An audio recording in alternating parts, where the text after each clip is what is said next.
Hey guys, Patrick 1969, and I'm going to be reviewing something really cool that I thought you all would really enjoy looking at or just seeing in general. It's the S.C.M creative or special creative model Gundam Dynames figure. Sorry, it's a little hard to remember all that. Anyways, this figure is not a Robot Damashii, it's not an MSIA, it's not a model kit, even though it says it's a model kit. It's an actual figure, but it's made by Banpresto, and you may know Banpresto from making display models like, you know, let's see, what can I think of? Oh, Joshua Gundam had a Blue Destiny unit that he showed. That was made by Banpresto. This is from the same company, and this guy is actually really well articulated, and I'm going to be showing you guys all that. But anyways, I picked this up because I really wanted to have a Robot Spirits or a Robot Damashii Gundam Dynames, and while that may be a possibility in the future, right now, no go. There's no Dynames planned. So I wanted something, and I didn't want a model kit because, you know, the scale would probably be off. So I found that Banpresto, excuse me, had these figures. And so anyways, I'm just going to be reviewing it. I'm going to be showing you guys what it came with and how the package was, and that's pretty much it. And telling you guys how much I paid, and that's it. Sorry. Okay, so with that being said, let's go ahead and start the review on the S.C.M Gundam Dynames. I guess the first thing we could show, or I could show, is the size of the box that this figure came in. It's not very big, it's really kind of small, but it's just pretty well packaged. It's a little complicated to open it. On the top there's a lot of tape and stuff, but other than that, there's only two 00 Gundams in the series from Banpresto. There's only two versions of the Exia, which I also have and I'll be reviewing sometime later, and then of course the Dynames.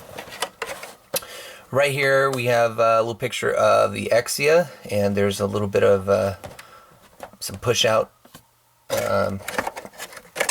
parts on the box, which I think Joshua was mentioning. He didn't know if they came like that or if it was supposed to be like that or what. But Joshua, yeah, it's supposed to be all intact. I guess somehow you got the box opened or something like that. Anyways, here's the other side of Gundam Dynames, looking all so cool. Okay, so there's the box. The clamshell was a little bit weird, and I should probably take that out. In fact, here, I'll put the camera down. The clamshell is really weird.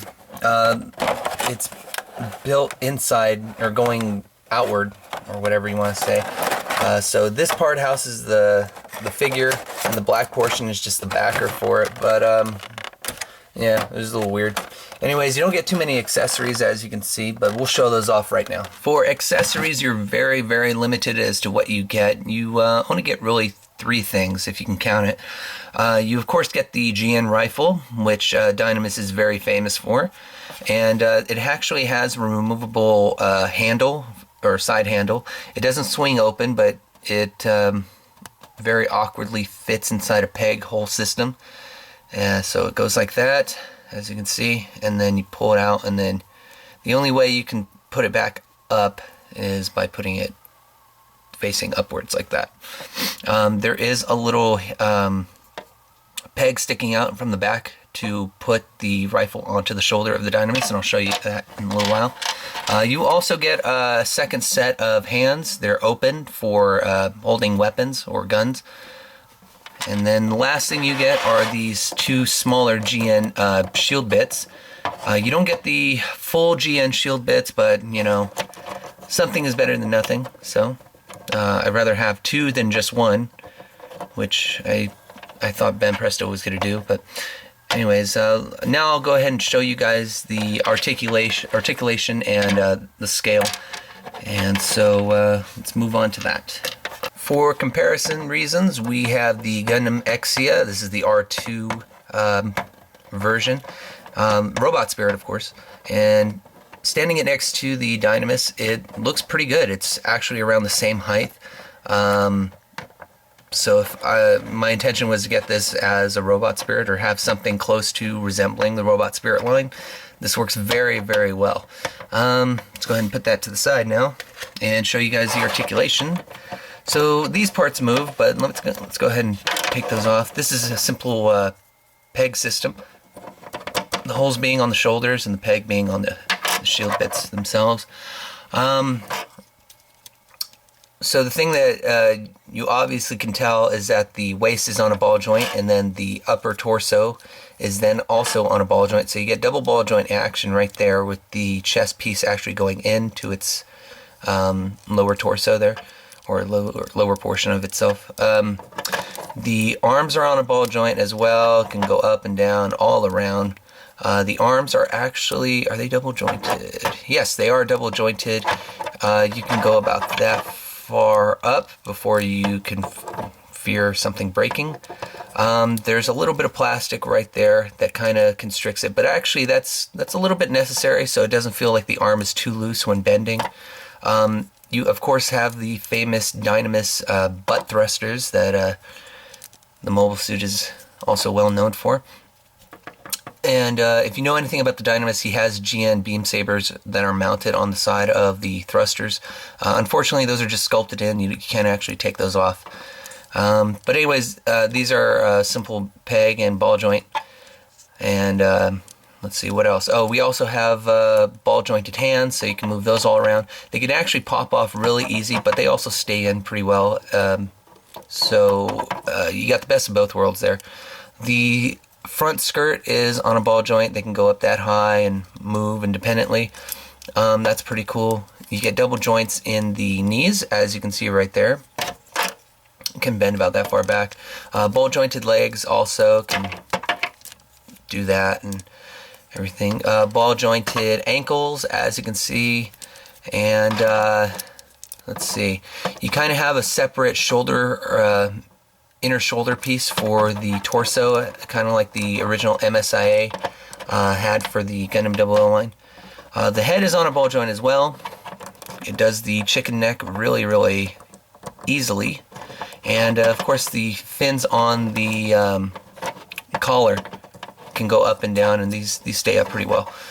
Let's see what else. A funny thing is this came in with the feet swapped.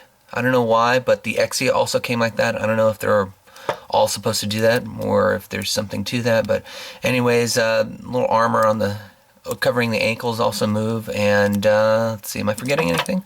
No, that is absolutely it. So let me go ahead and put everything back on, and we can see how this guy looks all displayed and posed. So pretty much the only feature on this figure is that you can actually slide the V-fin on the head down to reveal the scope, then allowing you to go into sniper mode. And it's fairly easy. You don't have to really disconnect anything. Let me actually move this into the shade. It's kind of a sunny day after a few days of rain. Anyways, you can barely see it. Let me see if I can get some cover on this guy. Still can't see it. Let's just put it next to the, there you go. So as you can see, the scope can go down. You don't have to remove any pieces on the head itself, and then it can go boom right back up, which is really, really cool. I really appreciate that. A+ for Banpresto doing that. I was incorrect the first time I showed you guys the rifle. The peg to actually mount the gun onto the shoulder is located right here. The peg at the end of the gun actually fits into the forearm here, to where, you know, you have the Gundam hold the rifle. It the hand grips it really, really well, and the peg goes in there fairly easy, and it doesn't come out too badly. I mean, of course, if you grab it like this, it'll start to loosen up, but it fits in there really well. It's pretty snug. Let's see. Of course, the shoulder bits work, or the shield bits, they slide all around. It's just really unfortunate that they didn't add the whole cover. That would have been appreciated. Let's see, what else? Oh, so one thing, as soon as I got this, I noticed that well, one, it was like around the same height as, you know, if you Robot Damashii, but two, that the GN Pistol ones that came with the Cherubim Saga Gundam would go perfect with this guy. So I actually casted a couple pairs of GN pistols, as you can see one right here, and let's go ahead and see if it works and how it looks. Yeah, it looks really well. They're really good. So as you can see, he can use the GN pistols and look like he has the little pods right here that houses them. Really, really cool. I wish I knew where I put the other rifle or handgun, but really cool figure. So let's go ahead and give my final thoughts on this figure and tell you how much I paid for him. Okay, so now it's time to talk price, and this guy was actually fairly inexpensive. I only paid around $25, and that's with shipping fees from Japan. Actually, no, sorry, from Hong Kong. The only downside is that this was the only figure listed on eBay, and I couldn't find him on any other sites, which is really sad. I mean, this is an awesome figure, and so anybody wanting to have something even closely resembling a Robot Damashii Dynames to add to their Gundam collection, they're really missing out. The funny thing is, I heard that this figure was actually one of those toys that you can win inside not a vending machine, but a claw machine. I don't know if that's true or not, but if it is, what a prize to win. I mean, it's an awesome figure. It's very well detailed and articulated and everything, and for the price I paid, I mean, I'm very, very surprised and very happy I got it. So $25 is what I paid. You know, hopefully you guys, if you're interested in this figure, you can find one and add it to your collection, because it's a must-have. It's really cool, and it just makes me wish that Robot Damashii would actually finally make a Dynames. So anyways, that's it. Hope you guys enjoyed looking at the figure and watching the review. Stay tuned for more, and thanks for watching. Take care. Bye-bye.